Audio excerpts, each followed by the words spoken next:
Did you turn that in? All right. All right. I'm excited. I'm excited too. It's always a fun one. It's a fun kind of presentation to do, right? Like, I don't have to have notes. I didn't have to, it's good. I can wing it. All right. Well, welcome. My name is Dr. Suzanne Lugger. I am a school and nursing faculty over here in the White Building where I am now. And I'm really excited to talk to you today about our study abroad course in Kenya, focusing on service learning. My name is Kristen Camden. I work in the Center for Global Engagement, which is in the USEN.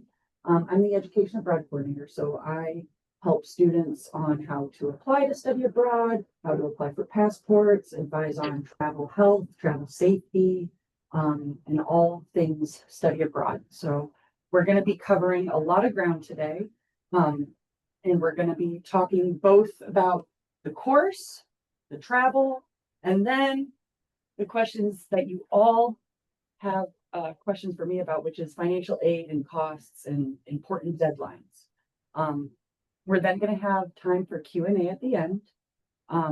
We will choose whether or not we want to record the Q&A. It's okay if students are not comfortable asking questions while it's recording and want to wait until it's turned off. That's perfectly okay.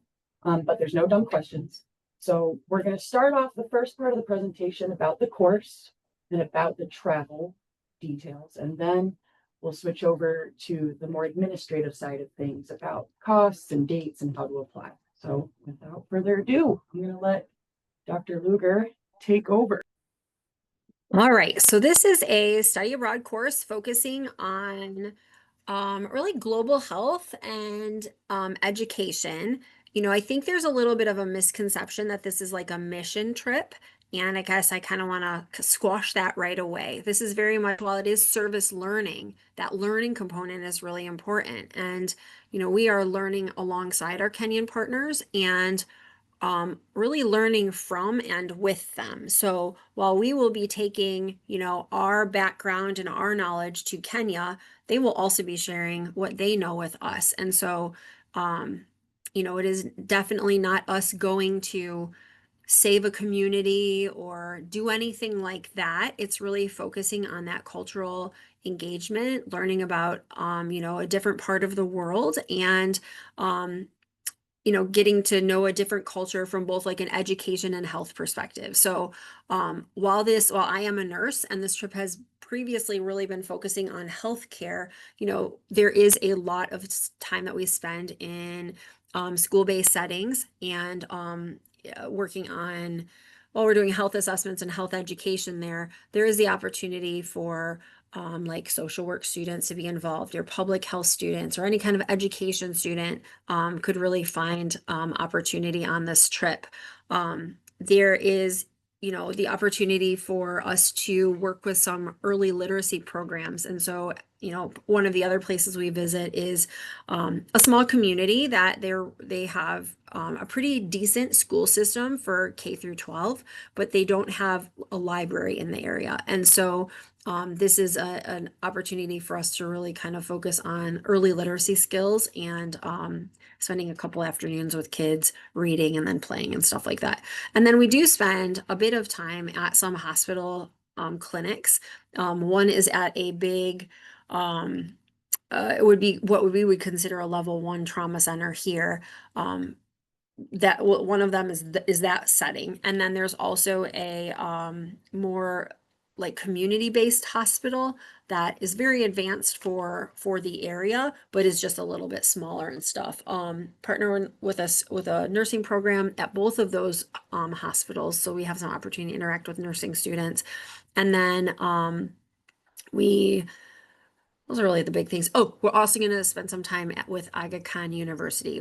They have a big school of nursing in Nairobi, but they also have other programs on that campus as well. So in case there's anybody here that does not come from a healthcare background, there is applicability to that university kind of exchange too. So anyways, this is a part of term 2 course. So it starts, the first part of the summer term, so it starts on May 4th.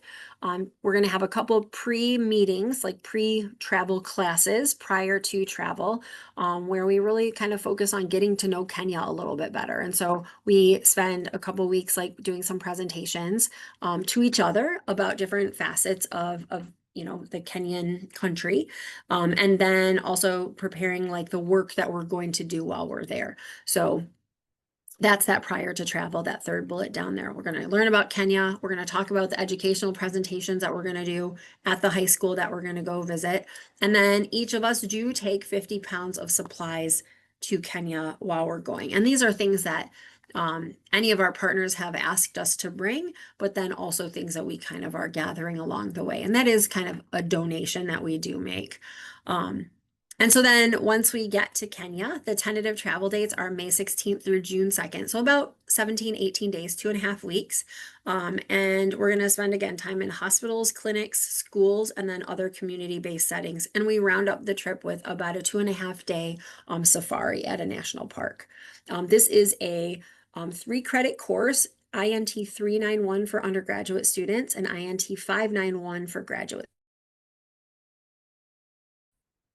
That photo there is showing one of our students doing some health education at a high school. All right, next slide. Perfect. This course is open really to almost any student on campus. I really want this to be an open invitation to anyone that's interested in a study abroad course in Kenya or in Africa. And really, like, I think that that's kind of why I have the supplemental application, because I want to know who you are and kind of what you're interested in and how I can make this work for your major and your interest. And so, again, healthcare, public health, education, social work kind of spin already. But, if there was somebody that was coming from outside of any of those disciplines, I would really like to be able to chat with you to see how we can make this an appropriate course for you. So it's open to undergraduate students and graduate students. There are different opportunities based on your educational background and major, but then this is really kind of looking at learning about a new culture that's very different than ours, but also has a lot of similarities too. And then kind of that intersection of health, education, culture, and environment. That last little blurb there is really important to cover, that if you are a nursing student for pre-licensure, you have to be through the prerequisite course of Nursing 250, which is Med-Surg 1, or 240, which is the fundamentals / Med-Surg 1 in the accelerated program.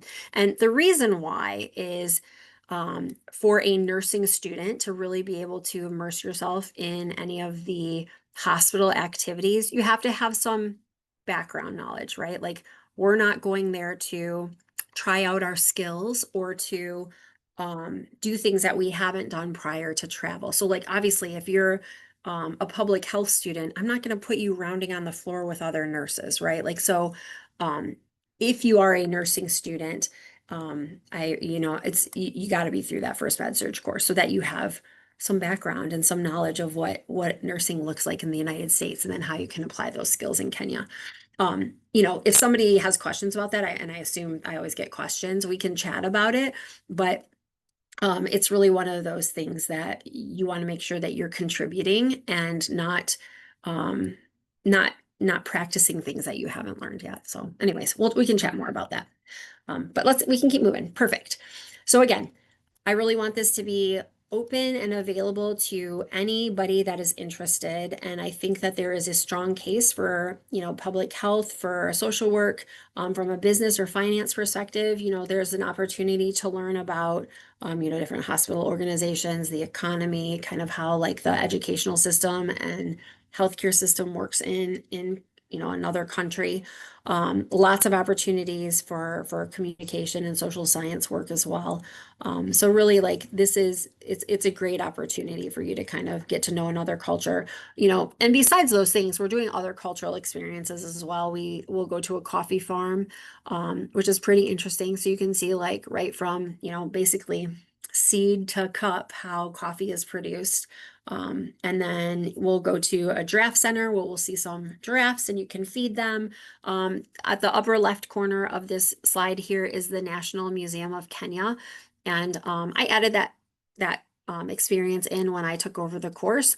And I think it's a really excellent opportunity to get to know Kenya from a Kenyan perspective. And so, it's got a lot of Kenyan artifacts and, the history of Kenya and kind of how they went from colonialization to democracy and independence now.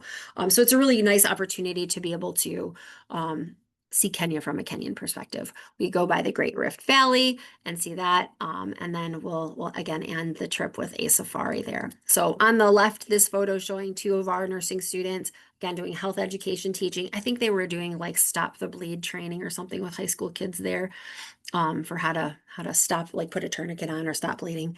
And then this picture on the right was from 2 years ago and that's at the Great Rift Valley. So like kind of the thought of like the birth of humankind is from there. Assignments that we do in Kenya. So again, we do a little bit of prep work, kind of putting together our presentations to learn about the country that we'll deliver to each other. We also put together our education presentations that we're going to do at this high school site, which is in Nairobi, kind of on the edge of the Kibera slum, which is the largest slum in East Africa. And then while we're in Kenya, we'll do those presentations, but then, I also have some journal prompts that I want you to do to kind of reflect on the things that you're seeing from a cultural perspective and experiencing and learning. We'll have some group discussions based on our days. And then at the end of the trip, I have a group assignment that you'll go through and you will put together like a post-travel presentation. Students have done this in many formats, whether they put together like a photo album or a slideshow, kind of debriefing about the trip to kind of meet the major course objectives. All right. Again, tentative travel dates are May 16th through June 2nd. If you look on this map here, kind of like, yep, where that little cursor is, perfect. The Nairobi area is kind of where we start and end the trip. And then we really kind of stay sort of in that south central region there. We go up a little bit. We go up kind of sort of where Mount Kenya is, for like towards the end of the trip. And that's where we're going to go on safari this year, I think. And so then that's kind of where we'll stay. And so kind of just stay within maybe like a 3-hour radius of Nairobi. So an example schedule, kind of this depends a little bit on what we're doing day to day, but we will have breakfast typically every day together as a group. Most of the places that we stay provide us with meals. You don't have to take them if you don't want. There's an opportunity to like go to a grocery store and stuff like that too, but the food quality is very good. So breakfast together at the guest house, then we'll get to whatever we're doing for the day, whether we're working at a clinic or going to a high school, or going on some cultural excursion, something like that. We're pretty much gone all day. We typically have lunch on site wherever we are, and then we come back to the house for dinner, or the houses wherever we're staying for dinner, and then for like post-conference and daily debriefing. And like typically we're back to our lodging by 7 p.m. ish, but there are days depending on what we're doing that if we're out in community, that it may be later before we get back. But there's no one's ever hungry. There's always I'm a big snack person, and so we'll always make sure that we've got sustenance for everyone. So you can kind of see here, like some of the travel. The middle picture there is a safari van. And for a few of the years, we've taken that vehicle kind of throughout our whole trip. But last year, it worked out that we were able to get a larger van, which transported all of us in one vehicle rather than having to break us up into multiple vehicles. And then we only moved to that safari van for the safari itself. But the roof raises, you can stand up, and it's really kind of cool there. The picture on the right is showing the equator. We didn't go to the equator last year, but the year before we did kind of cross over the equator on our way to safari, and we will again this year as well. So if that's important to you, we'll stop and get a picture there.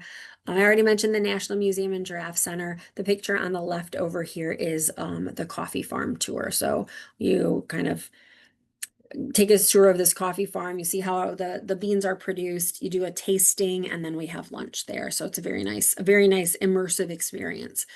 As you can see, people are dressed really kind of casually but conservatively. Um, the weather is kind of temperate, moderate there. It's not super hot, but um I guess the equator picture looks pretty warm now that I'm saying that. But probably like 70s to high 70s, maybe low 80s. It's not really any hotter than that when we're there in May. It's the tail end of the rainy season, so there are still some misty mornings sometimes to kind of think about. I usually always have like a long sleeve shirt or something to kind of pull on and off.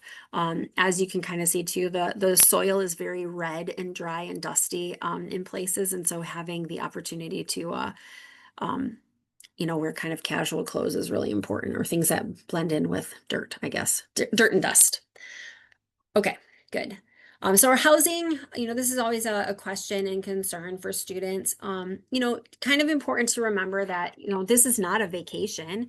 This is a working course kind of, right?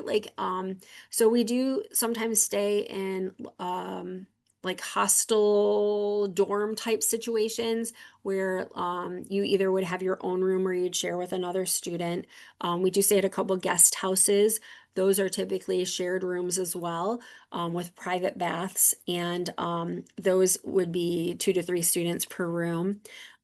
Really basic, clean but secure lodging. It's definitely not hotel style lodging. I would say it's more like dorm style lodging. But then at the very end, we do stay at what would be considered a safari resort. And so those are either like more traditional Western style hotel rooms or tents. Gosh, so sorry. Um, so those are, that's at the end of the trip for typically 2 nights. And so then, those are typically 2 to 3 students per room in those. All meals are included for the trip. I would definitely encourage you, if you're a picky eater or a nervous eater, to, plan on picking up some supplemental food for yourself if you're not going to be comfortable with the food. But it is very good.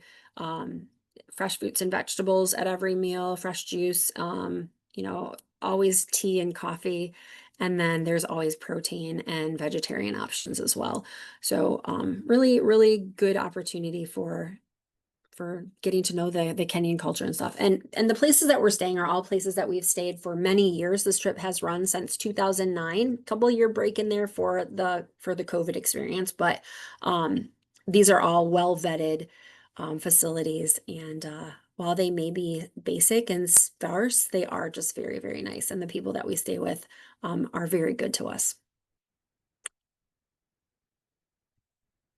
All right, I can maybe talk about some of these, or Kristen, if you want to tackle some of these. We'll tackle this. I'm All just right, you got it. I'm gonna mute myself then. I'll add in that if there's anything else you want to add, just pop on in. Sounds I good. don't know why it's not letting me put you in the corner. So Oh, it's okay. I don't care about that. put a pin, I put a spotlight, I tried everything. It's all right. All right, so some things that students often believe are facts about study abroad, but are myths, are that it's unaffordable, not safe, it's just a vacation. You have to be an honors student in order to go, and none of these are true. So we're going to go through each one to debunk them. So first things first, you can use financial aid to study abroad. This is a summer course. If you are eligible for aid in the summer, you can use it to study abroad. There's also scholarships available to study abroad. Any student who is eligible for the Center for Global Engagement Scholarship automatically receives it. So if you apply to study abroad, you're accepted, and you are eligible, you're going to get a scholarship. What do I mean by eligible? You can't have academic probation. You can't be on academic probation. You have to be making satisfactory academic progress.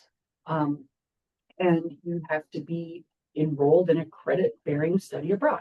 This is a credit-bearing study abroad. Another thing to consider is that there's a program fee in addition to tuition. So you have tuition for your course, and then you have a program fee. But the program fee is built so that is as all-inclusive an experience as possible, where you are essentially bringing money for extra food, tourist money, and paying for your visa for Kenya. So the program fee is all of your lodging, round trip airfare, all your meals, all visits to cultural sites, all in-country transportation, and travel insurance. Okay. So remember that you have course tuition and a program fee, and that financial aid takes into consideration, oh, you're studying abroad, you have a program fee. Parts of the program fee are eligible expenses related to your studies. And they take that into consideration when they're making your financial aid estimate offer. Okay. One thing to remember is that a Kenyan visa is approximately $60, not included in the program fee. Okay. But you don't have to worry about obtaining a Kenyan visa now.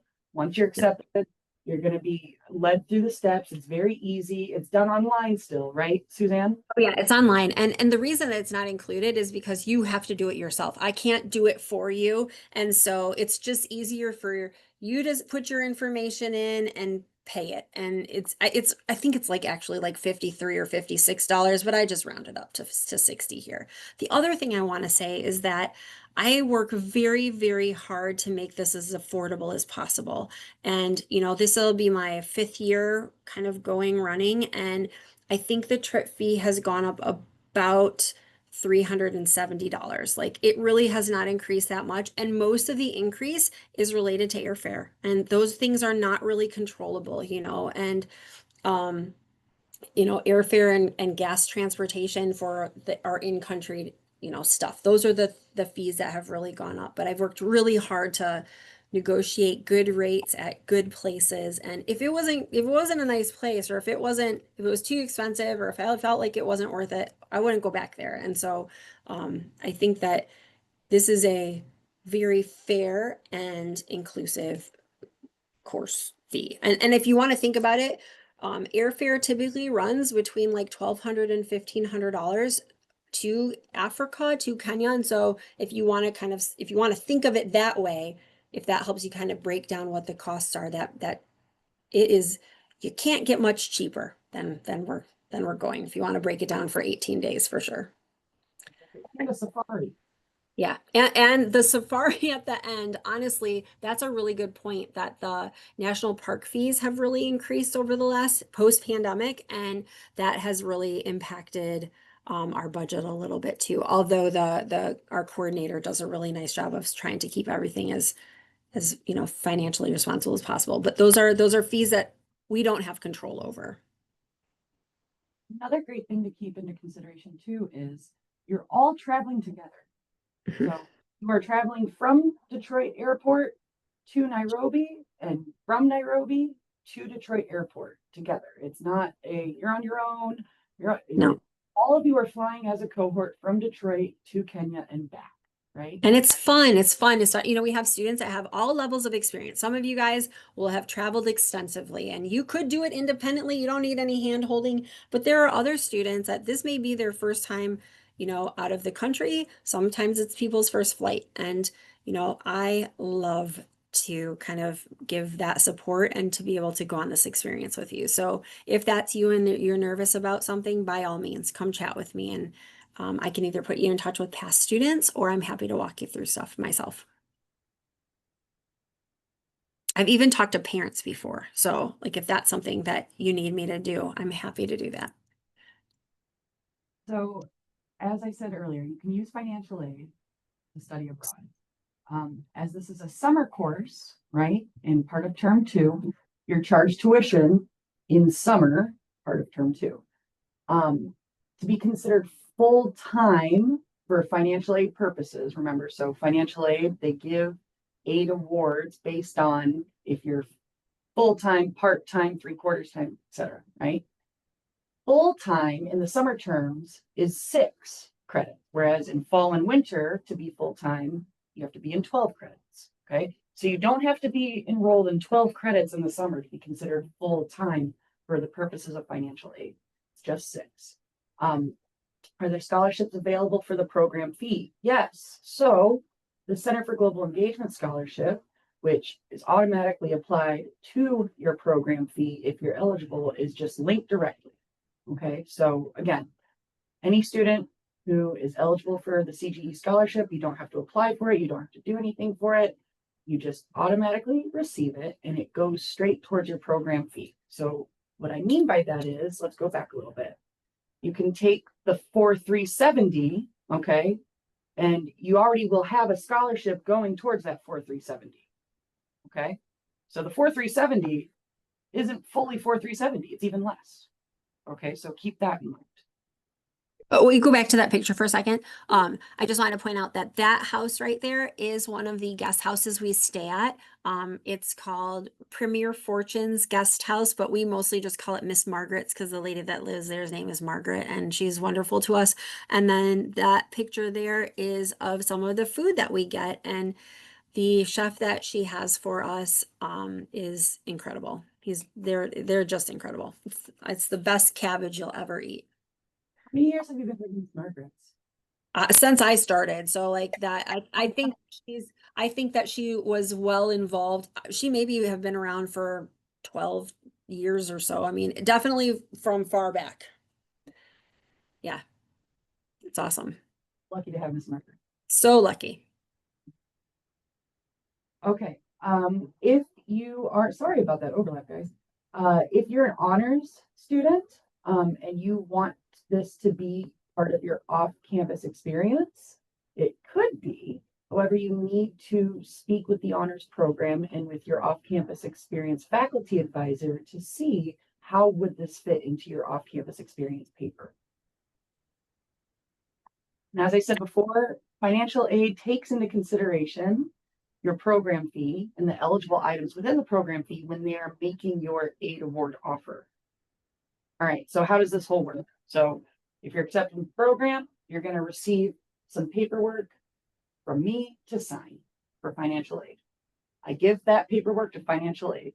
Financial aid looks at each student's account and processes aid for each student. And then you will receive your aid offer estimate from financial aid. Okay. And if you have questions before you apply, beforehand, you just want to know in general, do I have aid in the summer if I enroll in 3 credits? Do I have aid in the summer if I enroll in 6 credits? Okay. It's never too early to ask general questions to the Office of Financial Aid about that, right? So if you're even thinking about studying abroad now, summer term, future terms, it's never too early to ask financial aid about what your aid situation hypothetically could be in a future term, right? Because some students have Pell, some students you might have federal aid, some students may have institutional aid, some students may have Go Blue Guarantee and Maize and Blue scholarships, right?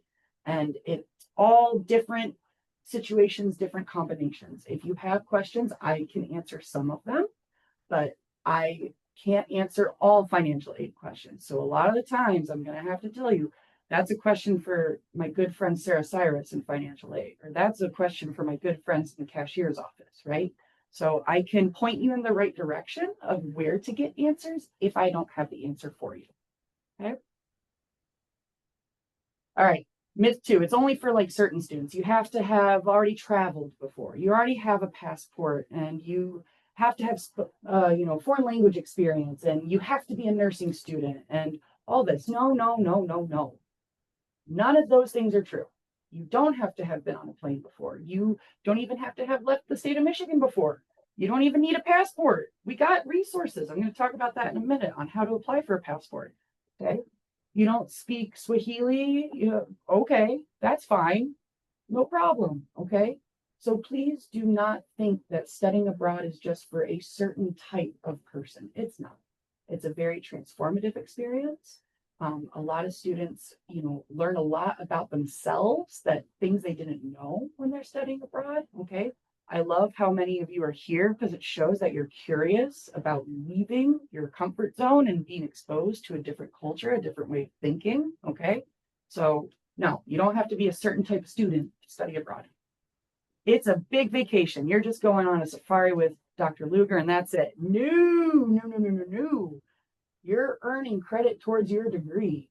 And part of that credit is going abroad and the things you will do Mhm. abroad and the discussions you'll have abroad and the grades from assignments you're going to be doing from being abroad. Okay. Yeah. You're Yeah, I would throw in too, like that you're stewards of the university too, or representing the University of Michigan Flint. And that's such a huge honor and opportunity. And, I think it's something to kind of keep in mind as you go. But I think that transformative experience is really so important to think about. Like this is a very different study abroad trip than some of the other courses that run because it is a developing country. And so you will be out of your comfort zone from that aspect right off the bat. Regardless of how you grow up in the United States, going to another country on another continent can be uncomfortable at times, and that's okay. Like it's almost good to be uncomfortable because then you learn about yourself, and while you're learning about another beautiful culture. I think that there's lots of big opportunities. I can tell you that I didn't go to Kenya until I was an adult, until I was a faculty here actually, and um, going there changed my life. It changed my whole world perspective. And I want that for all of you guys too. So I want everyone that wants to go on this trip to go on this trip. So another thing that comes up often, and this is a valid concern, and I Yeah. understand. Lots of parents, come to me is that, Mhm. oh, it's not going to be safe. Okay. The University of Michigan, with between all three campuses, Dearborn, Ann Arbor, Flint, we send out nearly 5,000 students abroad a year, which is the most in the United States of America. Okay. That being said, there are a lot of behind the scenes projects and efforts and vetting processes that you all don't see that goes into making these programs safe and sustainable. So we have a very detailed safety plan that Like 76 pages long. And it takes forever to write every year, but it comes up with every disaster you can possibly think of and how we would handle it. It's pretty thorough, you know. we also have a travel registry, which Mhm. in the U of M travel registry, and that's something that allows people like myself and colleagues in Ann Arbor and my supervisor, Dr. Matthew, know who is in what country when, so that in the event that there is a natural disaster or a political event, what have you, we know who is where, so we can react and help them and support them. Okay. We have on-site emergency report and remote emergency support. Okay. And even before you go, if you have questions about, identities abroad, how are you going to be perceived while in Kenya? Or if you have a chronic health condition, right? And you're wondering, how would I, bring my insulin with me to Kenya? We are here to help you with that. There, and if you are diabetic, yes, you can go to Kenya. You're going to be okay. Okay, there's ways to pack insulin, and I'm Yeah. happy to share guides with you on how to pack insulin for a long flight. Okay. We for any and all questions. Okay, I have lots and lots of resources I can share with you. I've traveled extensively. Dr. Luger has traveled extensively, been there, seen that. You know, don't be shy. Okay. Yeah. The other thing I will say too is that prior to travel, the Center for Global Engagement has an orientation and it's fabulous. It really covers a lot of really good information, kind of, like in, April-ish, so it's like pretty close to travel, but not too far away that it seems like you don't have to pay attention. And it covers all of the really important information and things that maybe you hadn't thought about, and maybe I didn't say because I haven't thought about, I didn't remember to think about it. So it's very helpful to go to that orientation. All right. Do you need a passport? Yes. You'd be surprised. People do ask. Yes, you need it. They're valid for 10 years. Okay. So if you are even thinking about doing this in a future year, apply now. Why not? Okay. They're valid for 10 years. We have on WorldLink, which is just goabroad.umflint.edu. Okay. We have a whole passport resource website. Okay. We have a page that goes step by step. We also have DS11 forms that are blank here in the CGE. You're more than welcome to come pick them up. We also have how-to guides. We also have gender marker X pamphlets, information pamphlets about that. If you're getting a passport, I do not recommend that you get gender marker X. It will limit your mobility to enter many countries. It's unfortunate, but it is what it is. Okay. We have lots of resources about, what kind of birth certificate and proof of citizenship do you need to show, all that jazz. If you're a Pell Grant recipient, we are still accepting applications for the passport grant. That's also available on the WorldLink passport resources page. So it's this big yellow button right here. Okay. All right. You have to apply. Yes. Yes. You're going to be applying on that same website. Oops. You have to be applying on that same website. Why is it doing this? No. There we go. Cool. Sorry, guys. There. So you're going to go to WorldLink. Okay. This QR code is very, very helpful. If you want to take a picture of it, I recommend you do so. But all you have to do is go to WorldLink, and you're going to use your UMISH login and authenticate with Duo. I'll show you how to do that in a second. All right. On the Service Learning in Kenya portal. So here's the page. We call it a brochure. Okay, brochure. There's 2 buttons. First button is 2026 Supplemental Kenya application. Okay. The second button is Apply Now. You must do both. The first button, that Supplemental Kenya application, leads you to this handy dandy Google form. Okay. You have to fill this out and click the Apply Now button in WorldLink and answer 3 quick questions. Okay. 3 sentences in WorldLink in order to have your application be complete. Okay. So if you want, you're welcome to open up the application in the Google form, copy the questions, put it in a Google Doc, work on it, and then plug it all in, that's fine. You're not expected to just go do it all in one go. Look at it. Look at the brochure. Look at the details. We have lots of photos on there. We have a cost breakdown on there. We have pretty much most of the information in this presentation. You can review it also on the brochure. Okay, so have a look at it. Open the supplemental application, copy those essay question prompts down, work on it, and then submit it. Submit it before December 1st. Okay, so how to log into WorldLink. So when you click apply, right, when you're going to click apply now, it's going to say, please log in. Okay, well, you have to click login. It even says, log in to get started. UM-Flint students do not need to create an account. Proceed directly to login. You click login and it brings you to Shibboleth. Bada bing, bada boom. Okay? You don't need to create an account and make it your personal email and all that. No, just use your login. Very, very simple. Okay? So I'm going to go over the deadlines and important dates, and then I'm going to open it up for Q&A.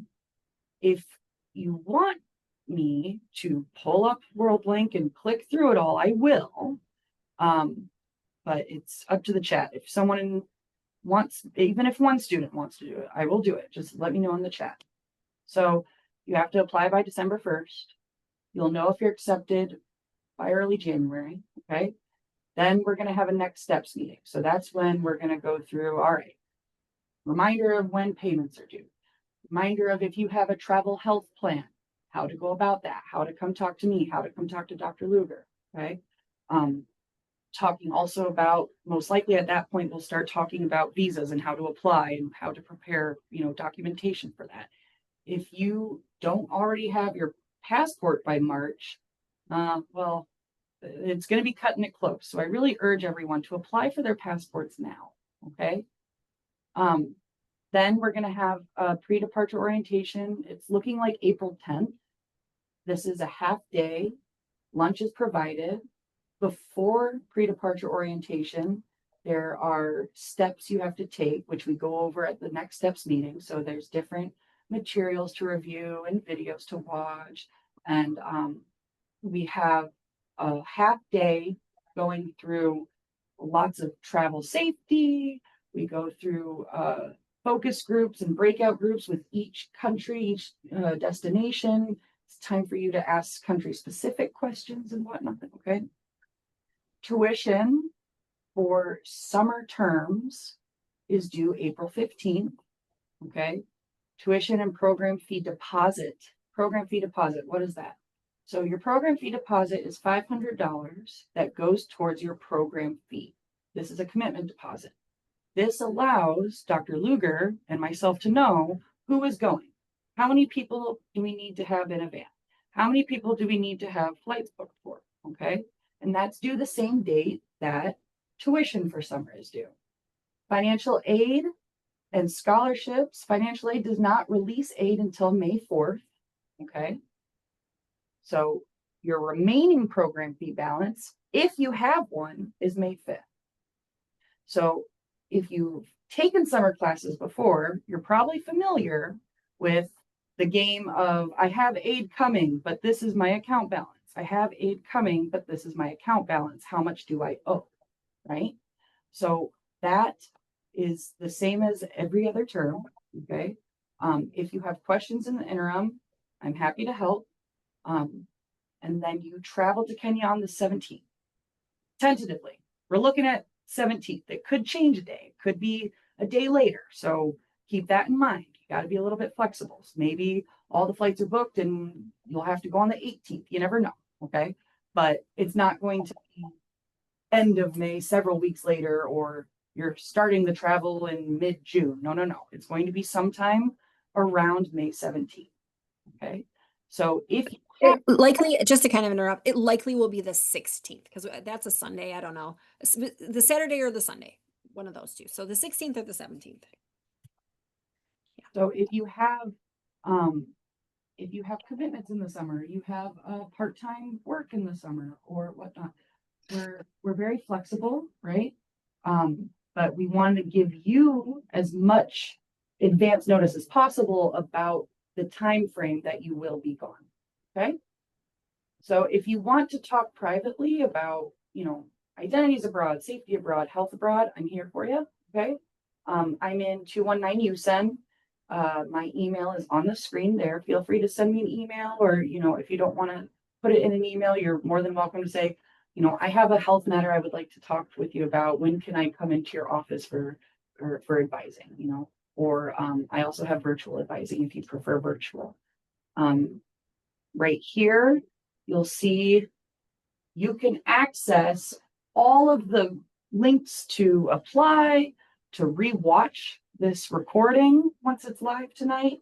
All of that is available on our link tree. So you can see our link tree either on our Instagram in our link in bio, scanning this QR code, it's in all across campus on all the posters. Okay. It's really compiling all the links you need about studying. So with that, I'm going to ask if anyone is preferring that they have their questions asked when in the chat or when the recording's off. The floor is open. The floor is open for anyone. Questions for Dr. Luger, questions for me, whatever it may be. I have a question. Yeah, I also don't mind it being recorded. You had mentioned that CGE offers a scholarship. Is it a certain dollar amount or is it based on like need? Yeah, so the average award amount is about $1,000. The need, it's not a need-based award. It's based on the number, how much funding we have, and we try to give out as much as we can. It's based on the number of students that are studying abroad that summer. Okay, another question about scholarship/aid. You said you had mentioned Go Blue. I thought that Go Blue did not cover summer tuition. Does not. Okay, just wanted to make sure I had a question mark next to it. Thank you. Guarantee doesn't work in summer.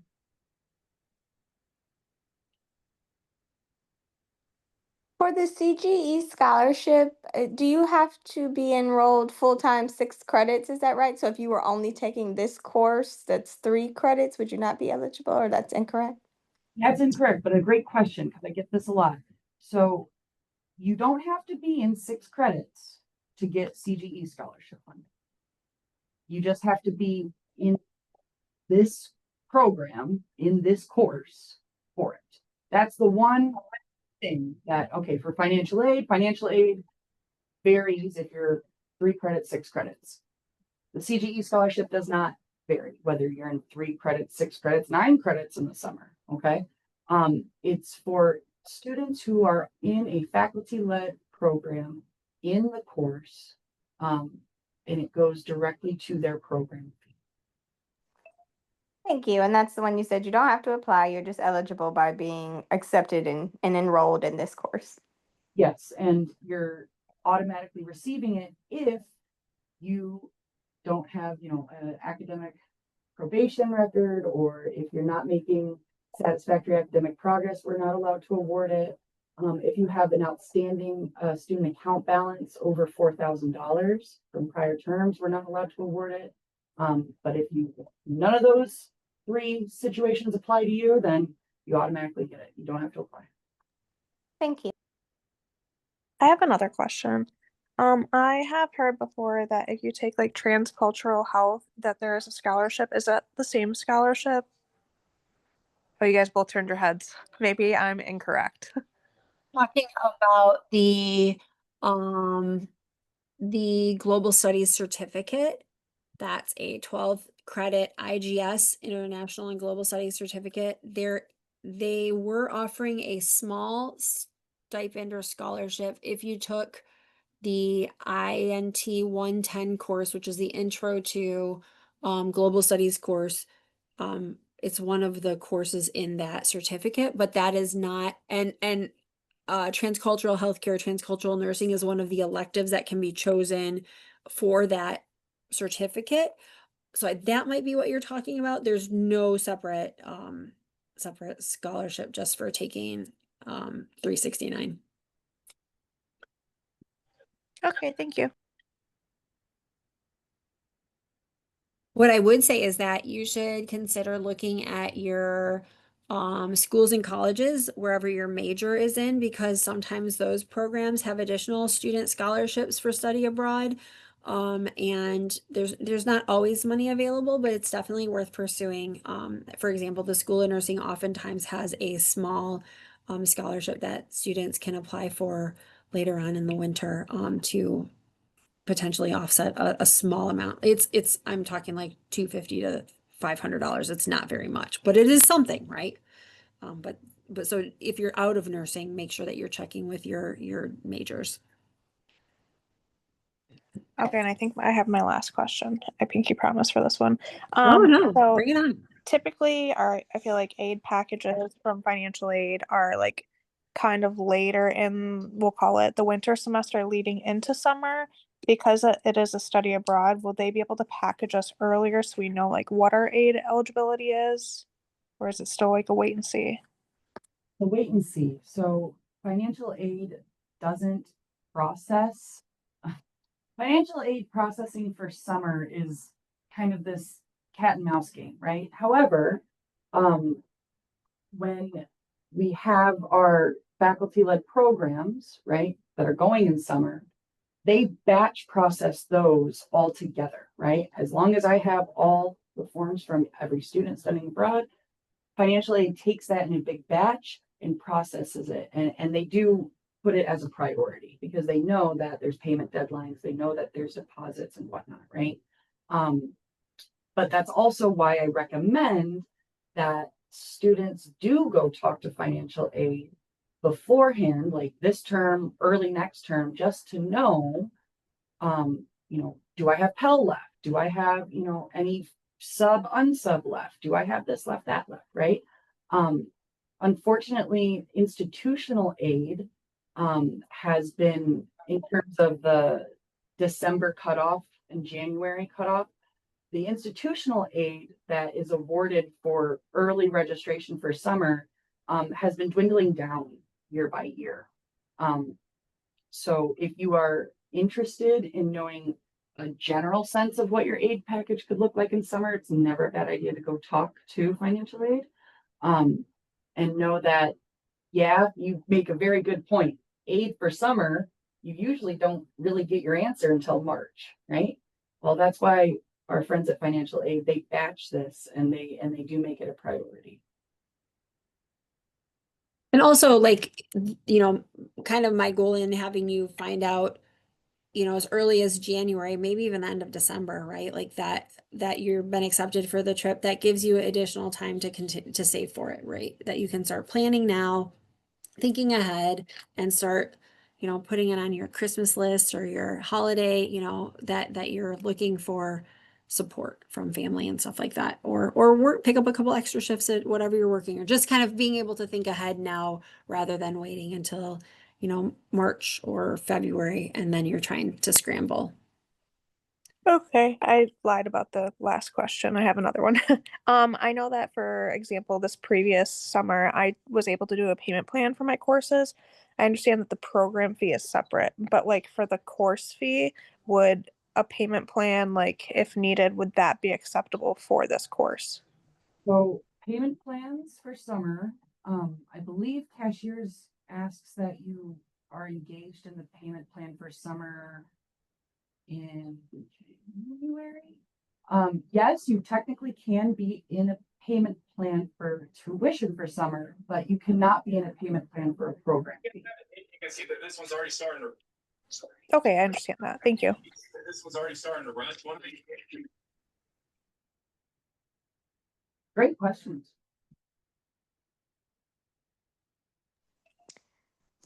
Dr. Lugger, are you able to provide the name of the nursing scholarship you were referring to that provides that small amount of funding? No, that will come through me. So any student that's a nursing student, I will let you know when it's time to apply for that. But there's like I take care of that for you. And we'll help coordinate that from a School of Nursing perspective if you are a School of Nursing major. And that's graduate or undergraduate nursing? It's actually only undergrad. Okay, thank you. Mhm.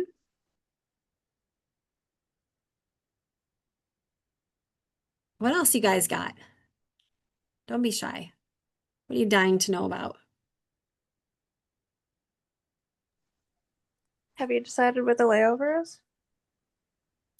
I won't know that until I have a better idea of how many people will be traveling. We either fly from Detroit to Paris to Nairobi, or we'll go to Amsterdam. One time we went to Frankfurt. So it'll likely be one of those places. Sometimes the layovers are a couple hours. That's how I prefer it, at least 2.5, 3 hours at a minimum. 2.5 is about my minimum that I'll go, and that's really pushing it for my comfort level to get students where they need to be. But likely one of those places. We typically fly Delta just because Delta, KLM, and Air France are trade partners for going directly to Nairobi without having to get on a different airline. So it'll likely be one of those hubs then.